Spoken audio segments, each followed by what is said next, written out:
لیکن ناول عموماً کیا ہوتا ہے، کہا جاتا ہے کہ جو ناول ہے یہ معاشرتی زندگی کا عکاس ہوتا ہے. معاشرتی زندگی کیا ہے؟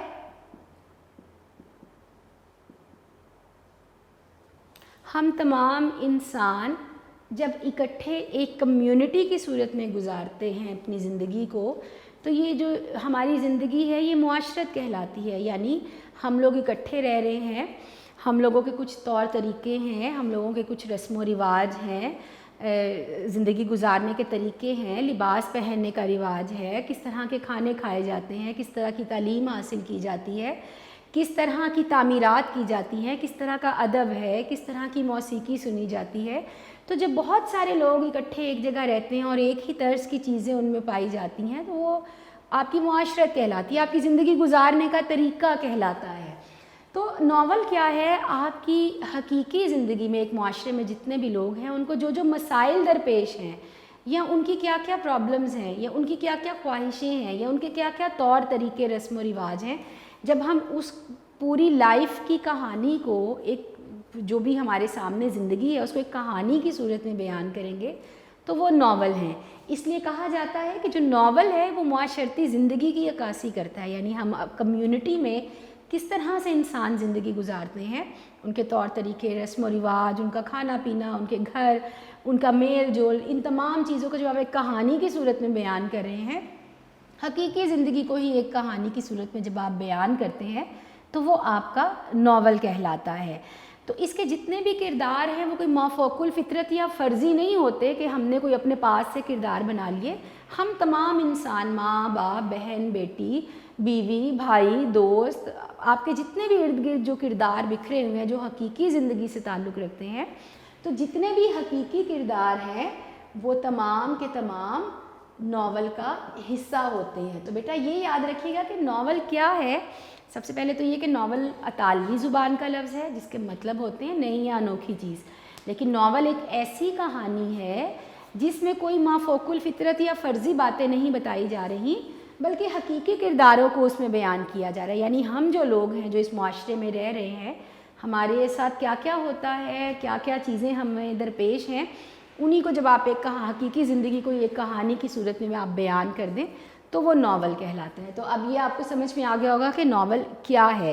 اچھا بیٹا، دوسری بات جو ڈپٹی نذیر احمد دہلوی ہیں، انہوں نے ہم نے جب تعارف پڑھا تھا تو میں نے آپ کو چونکہ بتایا تھا کہ ان کے جو ناول ہیں وہ اصلاحی انداز کے ہیں. میں یہاں لکھ دیتی ہوں تاکہ آپ لوگوں کو بھی یاد رہے. اصلاحی انداز یعنی درست کرنا. اور جیسے میں نے شروع میں بتایا تھا کہ اس دور کی جو نوجوان نسل ہے اور بالخصوص لڑکیوں کی تعلیم و تربیت کے لیے انہوں نے، اب یہاں پہ جیسے ہم نے پہلے ان کے کچھ ناولوں کے نام پڑھے تھے، جیسے میرات العروس، ہم نے جب ان کی کتابوں کے نام پڑھے اس میں ہم نے میرات العروس ایک ان کا جو ناول ہے اس کا نام پڑھا تھا. یہ جو ناول انہوں نے لکھا تھا یہ اردو کا پہلا ناول کہلاتا ہے. جو میرات العروس ہے یہ اردو کا پہلا ناول کہلاتا ہے. لکھا تو انہوں نے اپنی بڑی بیٹی کی تعلیم و تربیت کے لیے ہی تھا، لیکن یہ اردو کا پہلا ناول کہلاتا ہے میرات العروس. دو بڑے مشہور کردار ہیں اس دور کے، اگر آپ نے سنے ہوں، عسکری اور اکبری کے نام سے. ویسے آپ کے سبق سے تو اس کا کوئی تعلق نہیں ہے، لیکن چونکہ اس کا ذکر ہوا تو ایک اضافی معلومات کے طور پر آپ سمجھ لیں. میں آپ کو بتا رہی ہوں کہ عسکری اور اکبری آپ نے سن رکھے ہوں گے. ایک مثال کے طور پر لے لی ڈپٹی نذیر احمد دہلوی نے، جو ایک لڑکی ہے جب اس کی شادی ہوتی ہے، جو عسکری ہے وہ بڑی سلیقہ مند ہے، تمیزدار بہو کے نام سے اس کو ناول میں پہچانا جاتا ہے، اور جو اکبری ہے یہ ایک بہت ہی پھوڑ اور بد سلیقہ سی لڑکی ہے. تو دونوں کس طرح سے اپنا گھر چلاتی ہیں اور کس طرح سے فرق آتا ہے دونوں کے گھر میں. ایک واضح جو فرق نظر آتا ہے کہ وہ ایک اپنے سلیقے سے، اپنی اچھی تربیت سے کس طرح سے اپنے گھر کو بہتر بناتی ہے. تو یہ مقصد اس کا جو تھا وہ لڑکیوں کی تعلیم و تربیت تھا. اس دور میں جو لڑکیاں تھیں ان کی بہتر تعلیم و تربیت کے لیے انہوں نے یہ جو بیسیکلی ہے بنیادی طور پر یہ ناول لکھا تھا. اور بڑے مشہور کردار ہیں اس دور کے عسکری اور اکبری. دوسرا جو تھا ان کا ناول بنات الناش کے نام سے ان کا ناول تھا. اور آپ سمجھ لیں کہ یہ کیا تھا، یہ میرات العروس کا دوسرا حصہ تھا. جو پہلا ناول انہوں نے لکھا تھا میرات العروس، یہ اس کا دوسرا حصہ تھا جس کا نام بنات الناش تھا. اس میں بھی ایک لڑکی تھی جس کا نام حسن آرا تھا، اس کا قصہ بیان کیا گیا تھا. اور حسن آرا جو ہے اس کو جو اصغری ہے جو اب اصغری کا نام ہی نہ لیں. تو بنات النعش میں ایک کردار ہے بیٹا جس کا نام حسن آرا ہے. وہ بھی کس طرح سے ایک بد سلیقہ لڑکی تھی، کس طرح سے اصغری کی صحبت اس کو ملی اور پھر آہستہ آہستہ وہ بہت بہتر اور بڑی باسلیقہ اور سگڑ ایک لڑکی کے طور پر ہمارے سامنے آئی. جب اس کو اصغری کی صحبت میسر آتی ہے تو اس کے کردار میں کس طرح کی تبدیلی آتی ہے. تو میرات العروس کا جو دوسرا حصہ ہے وہ بنات النعش ہے. تیسرا ہم نے جو ان کا ناول وہاں پہ پڑھا تھا ابن الوقت کے نام سے، تو یہ ایک ایسے شخص کی کہانی ہے، وہ کہا جاتا ہے نا کوا چلا ہنس کی چال اپنی چال میں بھول گیا. تو یہ ایک ایسے شخص کی کہانی ہے جو اس دور میں ایک عام رواج بھی بنتا جا رہا تھا، جس کی اصلاح کرنے کی کوشش کی ڈپٹی نذیر احمد نے، کہ انگریزی تہذیب کو اپنانا اور انگریزی تہذیب میں کو اپنی زندگی کا حصہ بنانا، لوگ اس کو بڑا فخر سمجھتے تھے. تو ایک ایسے شخص کی کہانی اس میں بیان کی گئی ہے کہ جس نے اپنی وضاقتہ کو چھوڑ کر انگریزی وضاقتہ اختیار کر لی. اب وہ کر تو لی لیکن نہ وہ اپنی تہذیب کا رہا، نہ وہ بالکل انگریزی تہذیب میں شامل ہو سکا. تو وہ جو ایک محاورہ ہے کہ دھوبی کا کتا نہ گھر کا نہ گھاٹ کا، تو وہ یہاں پر پھر آ کر صحیح اس پہ لاگو ہوتا تھا. تو یہ ایک انٹروڈکشن ان کے چند ایک ناولوں کا میں نے آپ کو یہاں پر بتایا ہے. اچھا بیٹا، اب ناول جو ہم اب پڑھنے لگے ہیں، ہمارا جو بیسیکلی سبق ہے، ہم اس کے بارے میں جب بات کرتے ہیں تو آپ کا جو سبق ہے اس میں چند ایک کردار ہیں. اور وہ کردار کون سے ہیں؟ ایک تو اس میں نسو ہے، سلیم کا ذکر آئے گا، اس کی ماں کا ذکر ہے، ٹھیک ہے. اس کے بعد کیا ہے؟ نسو ہے، سلیم ہے، اس کی ماں کا ذکر ہے، ان کی ایک ملازمہ ہے، اس کا ذکر آیا. یہ میں یہاں پہ لکھ رہی ہوں تاکہ آپ کو یہ یہاں پر یاد رہے. پھر سلیم کے بڑے بھائی کا ذکر آیا، پھر 4 لڑکے جن کی اس کو صحبت میسر ہوئی ان کا ذکر آیا، اور پھر آخر میں حضرت بھی. ان 4 لڑکوں کی جو نانی تھی جن کی اس کو صحبت میسر آئی، جس سے اس کی بھی عادتوں میں تبدیلی آئی، ان کا ذکر آیا. تو یہ وہ چند ایک کردار ہیں جن کا ذکر اس میں آئے گا. تو میں نے پہلے سے یہاں پر آپ کو وہ چند ایک کردار لکھ کے بتا دیے گئے ہیں. ہم اب اگر اپنے سبق کی طرف آئیں تو بیٹا سبق کس چیز سے متعلق ہے کہ نسو باپ ہے اور سلیم جو ہے وہ بیٹا ہے. پرانے دور میں کوئی ایک وبا اگر پھوٹتی تھی، وبا کسے کہتے ہیں؟ جو ایک وائرل انفیکشن ہوتی ہے. جیسے آج کل آپ دیکھ رہے ہیں کرونا جو ہے یہ وبا ہے، ایک وبا پھوٹی ہوئی ہے، ایک وبا پھیل چکی ہے جس سے بچنے کے لیے احتیاط کی جا رہی ہے، مختلف تدابیر استعمال کی جا رہی ہیں. تو پرانے دور میں جب وبا پھوٹا کرتی تھی، کوئی بھی بیماری جب پھوٹتی تھی، تو اس دور میں چونکہ سائنس نے اتنی ترقی نہیں کی تھی، کوئی بہت زیادہ علاج معالجے کی سہولیات نہیں ہوتی تھی، بہت اچھی دوائیاں نہیں ہوتی تھیں، ڈاکٹرز اویلیبل نہیں ہوتے تھے. تو تھوڑے پرانے دور کی طرف جائیں تو جب وبائیں پھوٹتی تھیں تو ایک ساتھ بہت سے لوگ جیسے ہمیشہ وبا کا شکار ہوتے ہیں تو وبا کا شکار ہوتے تھے، لیکن تب نقصان زیادہ ہوا کرتا تھا، یعنی جانی نقصان زیادہ ہوا کرتا تھا. چونکہ بہتر سہولیات اتنی نہیں ہوتی تھی، اتنی ترقی یافتہ ابھی اس وقت جو دور تھا وہ نہیں تھا، تو بہت زیادہ اموات ہوا کرتی تھیں، جانی نقصان بہت زیادہ ہوا کرتا تھا. تو اسی طرح مصنف نے جو کہانی بیان کی ہے تو انہوں نے دلی شہر، چونکہ دلی شہر میں رہے، دلی شہر کی مخصوص زبان بھی استعمال کی، وہاں کی معاشرت اور تہذیب کو بہت بیان کیا انہوں نے. تو انہوں نے ایک واقعہ، ایک کہانی بیان کی ہے کہ دلی شہر میں اسی طرح ایک مرتبہ ہیضے کی وبا پھوٹ پڑی. ہیضہ کسے کہتے ہیں؟ اب تو خیر ایک عام بیماری کی صورت میں ہے، آپ ڈاکٹر پہ جاتے ہیں، دوا لیتے ہیں، ٹھیک ہو جاتے ہیں. آپ فوڈ پوائزن جس کو بولتے ہیں، جب آپ کو وامٹنگ ہے یا آپ کو موشن ہے اور وامٹنگ ہے تو ڈی ہائیڈریشن ہو جانے سے جو ہے وہ خطرہ بھی ہو جاتا ہے جان کا. اور شروع میں جیسے میں نے بتا دیا کیونکہ سہولیات، طبی سہولیات، میڈیکل کی سہولیات اتنی زیادہ نہیں تھی تو لوگ بہت زیادہ متاثر ہوتے تھے. تو اسی طرح ایک مرتبہ دلی میں وبا آئی، ہیضے کی وبا آئی اور بہت سے لوگ اس وبا کا شکار ہوئے. نسو بھی ایک شخص تھا جو اپنے گھر میں رہتا تھا، اس کے بیٹے تھے، اس کی بیوی تھی،